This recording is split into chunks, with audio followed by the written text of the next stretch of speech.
Now the lucky last of our 6 programming variables is about tempo, or this is often referred to as speed of movement.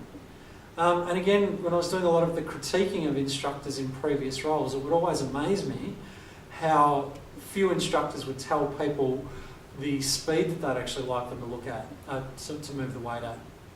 Because it does make a very large difference. And if any of you have ever done a pump class, this is one thing that pump does very well, is they'll often get exercises done at different speeds.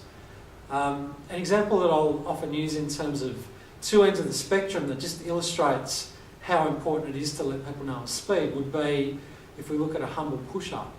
Now, if we got someone to lower themselves down in 4 seconds, have a pause at the bottom of the push-up movement for 2 seconds, and come up into, they would be doing an 8-second repetition. If we were there to go and ask them to do 10 repetitions, that would be an 80-second set, so the muscles would be spending 80 seconds under tension. If we then ask them to do a set of 10 clap push-ups, there's a fair chance, because I've actually timed this with a number of people, that they might get their 10 clap push-ups done in 6 seconds. So we've looked at 2 sets of 10 repetitions for push-ups, but we've looked at a totally different outcome based on how fast the movement's been.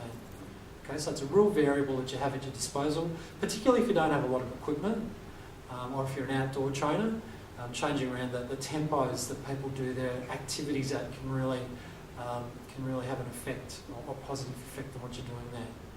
So, and the other thing too that often instructors do, and I reckon I was guilty of this when I first started, is I tell newcomers to a gym or a personal training environment to just lift at a slow and controlled method.